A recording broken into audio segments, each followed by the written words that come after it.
Hello, students.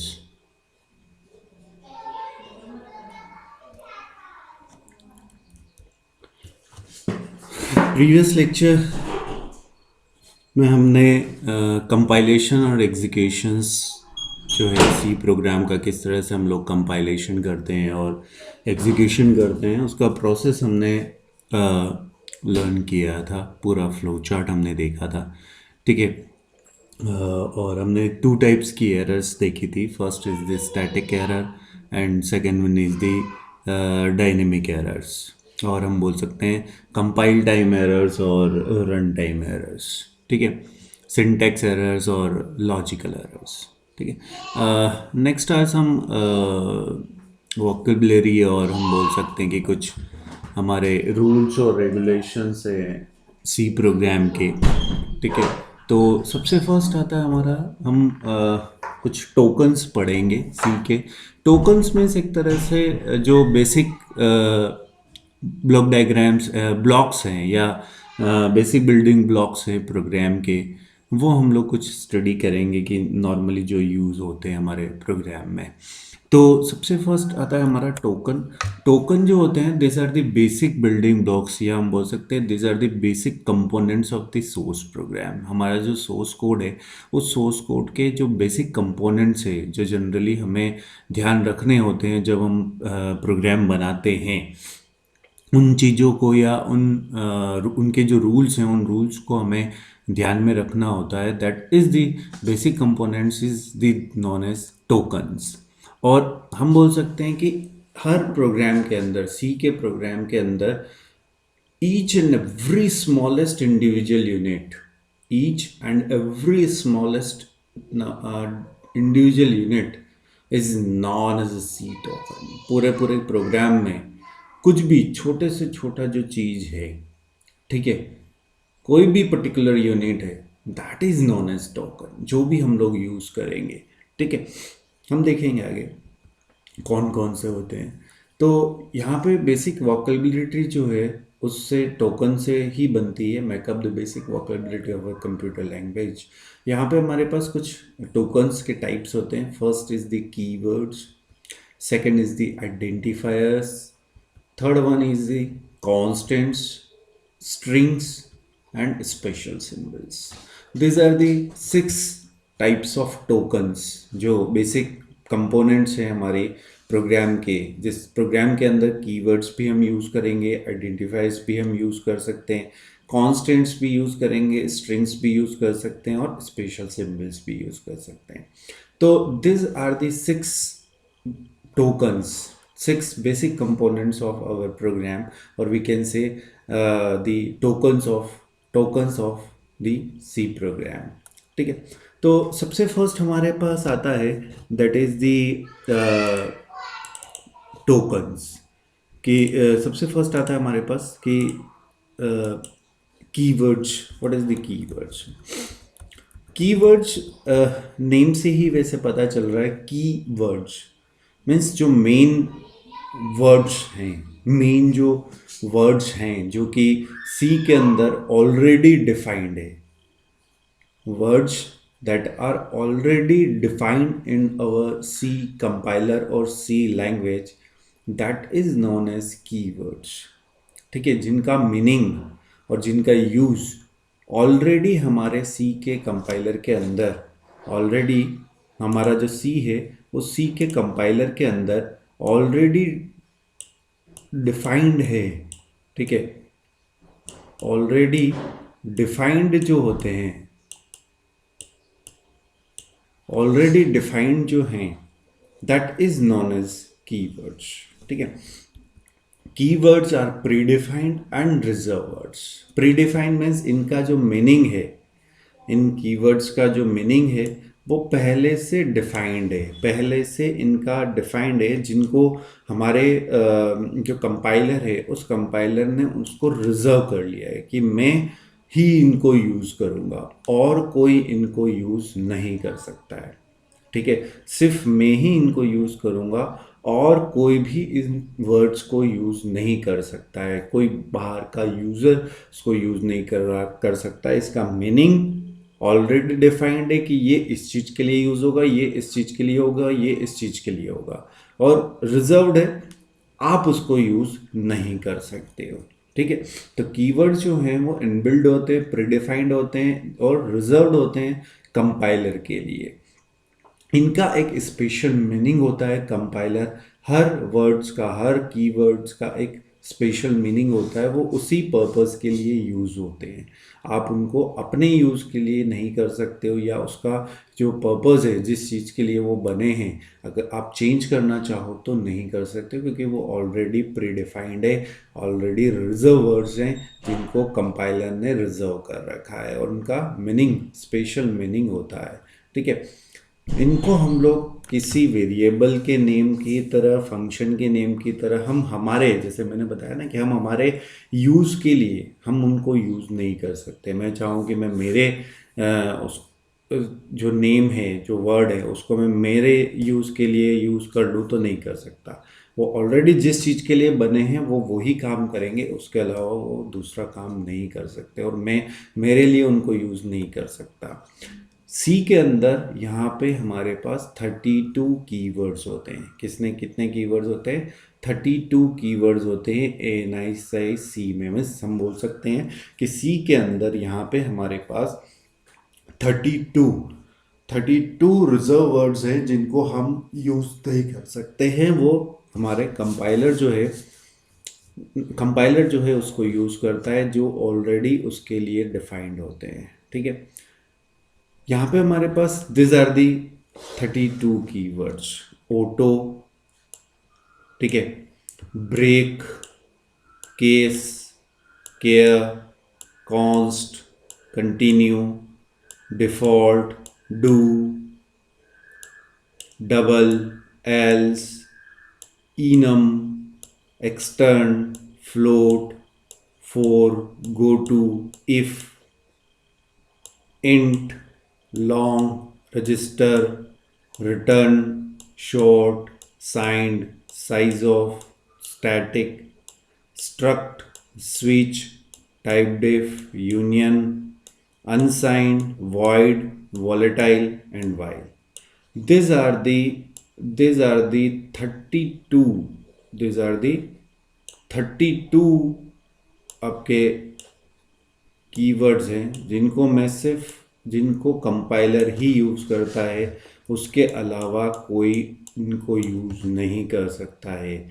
किसी और purpose के लिए अगर यूज़ करना है तो मैं इनको यूज़ नहीं कर सकता। ठीक है, ये ऑटो है, ब्रेक है, इन सब का यूज़ ऑलरेडी डिफाइंड है। ये सारे के सारे ऑलरेडी इनका वर्क हमारे कंपाइलर के अंदर प्री डिफाइंड है, रिजर्व्ड है। मैं चाहूँ कि मैं किसी वेरिएबल का नेम या किसी फंक्शन का नेम ऑटो रख दूँ तो नहीं रख सकता।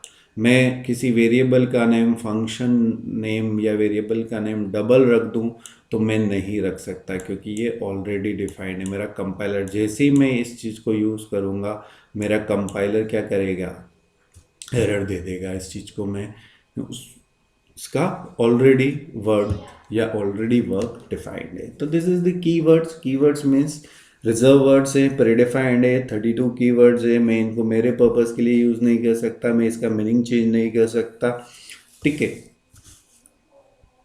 नेक्स्ट हमारे पास आता है, next token is the identifier. वैसे नेम से ही पता चल रहा है, आइडेंटिफायर मीन्स कि name of anything, names of anything. हम जो नेमिंग करते हैं हमारे प्रोग्राम के अंदर, हम प्रोग्राम्स के अंदर वेरिएबल्स यूज़ करेंगे, हम प्रोग्राम के अंदर फंक्शंस यूज़ करेंगे, यूज़र डिफाइंड फंक्शंस यूज़ करेंगे। तो वेरिएबल के नेम जो होते हैं या फंक्शंस के नेम जो होते हैं वो हमें खुद देने पड़ते हैं।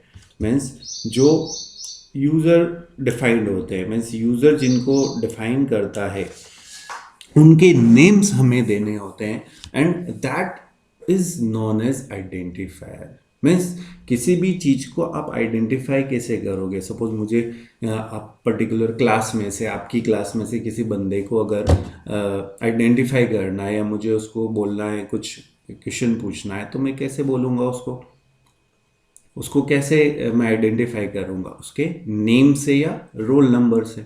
कि मैंने उसका नेम ये दिया है और उसका रोल नंबर ये है, दोनों में से किसी एक चीज़ से, मीन्स मैंने उसको एक नेम असाइन किया है या मैंने उसको एक रोल नंबर असाइन किया है, उससे मैं उसको आइडेंटिफाई कर सकता हूँ। अगर मैं किसी को भी रोल नंबर या नेम असाइन नहीं हो किसी को, तो कैसे आइडेंटिफाई करूँगा? That's very typical. तो इट मीन्स हमारे प्रोग्राम में भी हम जितने भी यूज़र डिफाइंड चीज़ यूज़ करते हैं, हम वेरिएबल नेम या हम फंक्शन नेम या एरे नेम, तो नेमिंग जो होती है, नेमिंग जो देते हैं हम, that is known as identifier. जैसे मेरा नेम है रितेश, तो identifier is the Ritesh symbol. ठीक है, तो names of variables, functions and labels, these are the identifiers। ठीक है, यहाँ पे कुछ रूल्स हैं हमारे पास आइडेंटिफायर्स के। तो आइडेंटिफायर जो होता है it consist of only sequence of letters A to Z, small A to Z, capital A to Z, digits 0 to 9 and the special character underscore. Means जो हमारा आइडेंटिफायर, हम जो नेम देंगे, वो सिर्फ और सिर्फ कॉम्बिनेशन हो सकता है स्मॉल ए टू जेड, ठीक है, capital A to Z, digits means 0 to 9 जो डिजिट्स हैं इनका, और आप एक स्पेशल कैरेक्टर यूज कर सकते हो अंडरस्कोर। सिर्फ इन्हीं का कॉम्बिनेशन होना चाहिए। इनके अलावा कोई भी लेटर, कोई भी स्पेशल कैरेक्टर, कुछ भी आप यूज नहीं कर सकते हो। सिर्फ इन्हीं का कॉम्बिनेशन होना चाहिए हमारा आइडेंटिफायर। नेक्स्ट रूल है कि we can not use keyword as identifier. जो कीवर्ड्स हमने पढ़े थे 32 कीवर्ड्स, उनको मैं किसी का नेम के लिए मैं यूज़ नहीं कर सकता। तो पहले ही मैं बता चुका हूँ, ये रिजर्व वर्ड्स हैं, इनको आप एज ए आइडेंटिफायर यूज़ नहीं कर सकते हो। मैं डबल नेम देना चाहूँ तो नहीं दे सकता, क्योंकि वो ऑलरेडी डिफाइंड है, कीवर्ड है। ठीक है, तो first it must be the combination of small a to z, capital A to z, 0 to 9 and underscore. We cannot use keyword as identifier. And next, a letter or underscore must be the first character of an identifier. Means कि जो name हम लोग देंगे, तो naming में जो first character है वो आपका लेटर हो सकता है या अंडरस्कोर हो सकता है। लेटर मीन्स कि स्मॉल ए टू जेड और कैपिटल ए टू जेड आप स्टार्टिंग में यूज कर सकते हो, आप अंडरस्कोर यूज कर सकते हो, बट स्टार्टिंग कैरेक्टर जो है नेम के स्टार्टिंग में आप डिजिट नहीं यूज कर सकते हो। जैसे मैं लिखूँ 1 टोटल या 0 टोटल या 9 टोटल, तो मैं नहीं लिख सकता। क्यों? क्योंकि इट गिव्स द एरर। आप अंडरस्कोर यूज कर सकते हो स्टार्टिंग में, आप स्मॉल ए टू जेड या capital A to Z use कर सकते हो, ठीक है, बट डिजिट्स आप यूज, स्टार्टिंग जो कैरेक्टर है, स्टार्टिंग जो होगी नेम की, वो कभी भी डिजिट से नहीं होगी। ठीक है, और अंडरस्कोर से हम कर सकते हैं, बट हम जनरली करते नहीं हैं। क्यों नहीं करते हैं? क्योंकि अंडरस्कोर से जो होता है, हमारे जो सिस्टम लाइब्रेरी है या जो हेडर फाइल्स है, उस हेडर फाइल्स और सिस्टम लाइब्रेरी के अंदर जो वेरिएबल्स बने हुए हैं, उसके अंदर जो वेरिएबल्स बने हुए हैं, वो सारे के सारे ज़्यादा, मतलब सारे जो हैं वो अंडरस्कोर से ही स्टार्ट होते हैं। ठीक है, इसलिए हम कॉन्फ्लिक्ट्स नहीं हो हमारे नेम में और जो हेडर फाइल में नेम यूज़ कर रखे हैं उनमें कॉन्फ्लिक्ट्स नहीं हो, इसलिए हम जनरली अंडरस्कोर से स्टार्ट नहीं करते। ठीक है, बट कर सकते हैं, ऐसा नहीं है कि हम नहीं कर सकते, हम कर सकते हैं। ठीक है, हम जनरली बट यूज़ नहीं करते क्योंकि कॉन्फ्लिक्ट्स नहीं हो इसलिए। And next is C is a case sensitive language. C जो है वो केस सेंसिटिव है, मीन्स आपका एक केस दूसरे केस से डिफरेंट होगा। जैसे यहाँ पे है, मैंने ए कैपिटल ए PPLE लिखा और स्मॉल a PPLE लिखा है, तो ये और ये दोनों जो हैं ये डिफरेंट होंगे, ये सेम नहीं होंगे, बोथ आर डिफरेंट। क्यों? क्योंकि यहाँ पे मैंने कैपिटल A लिखा है और यहाँ पे मैंने स्मॉल a लिखा है। मीन्स बहुत बार ऐसा होता है कि हम जैसे वेरिएबल नेम मैंने स्मॉल APPLE लिखा और नीचे जाके मैंने गलती से कैपिटल APPLE लिखा एक्सेस करने के लिए, तो मेरा कंपाइलर एरर दे देगा कि कैपिटल APPLE तो है ही नहीं। आपने है ही नहीं, तो आप वापस देखोगे यार मैंने क्या बनाया, मैंने तो स्मॉल है, तो फिर आके चेंज करोगे आप स्मॉल है। तो केस सेंसिटिव होता है आपका। एंड थोड़ा सा ये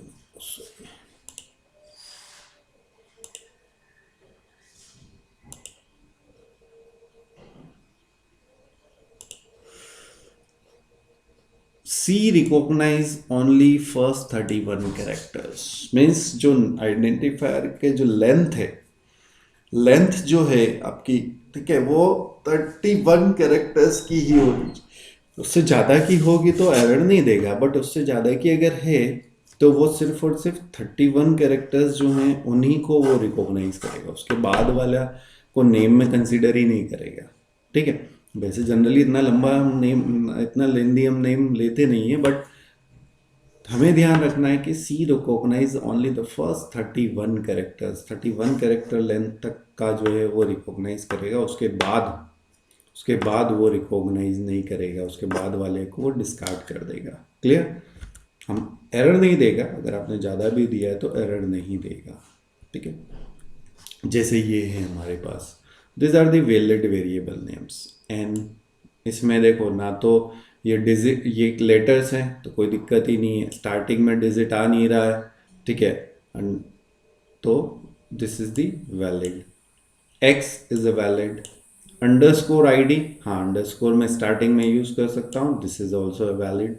नम वन, दिस इज जो रूल्स हमने पढ़े थे वो सारे हो रहे हैं। नम एंड वन, वन मैंने लास्ट में यूज किया, बीच में आप यूज कर सकते हो कहीं भी, this is also valid. A underscore long underscore identifier, A underscore long underscore identifier, this is also है वैलिड। आप अंडरस्कोर बीच में या स्टार्टिंग में कहीं भी यूज कर सकते हो। ठीक है, this is not valid very where dot one, dot जो है वो आप यूज नहीं कर सकते हो, डॉट जो है वो आप यूज़ नहीं कर सकते हो, आप सिर्फ digit, letters A to Z, small A to Z, capital A to Z और अंडरस्कोर यूज़ कर सकते हो, डॉट आप यूज़ नहीं कर सकते, it gives the error. Num exclamation mark, ये आप यूज़ नहीं कर सकते हो, this is the special symbol. Hash this, ये भी आप यूज़ नहीं कर सकते हो। 126 ईस्ट मीन्स आप स्टार्टिंग में डिजिट यूज़ नहीं कर सकते हो, इट ऑल्सो फर्स्ट लेटर जो है वो डिजिट नहीं होना चाहिए, it is also wrong. Plus is a special symbol जो हम यूज़ नहीं कर सकते हैं, दिस वन इज ऑल्सो है रॉन्ग वन। ठीक है, तो this are the keywords and identifiers जो हमने पढ़े हैं। ठीक है,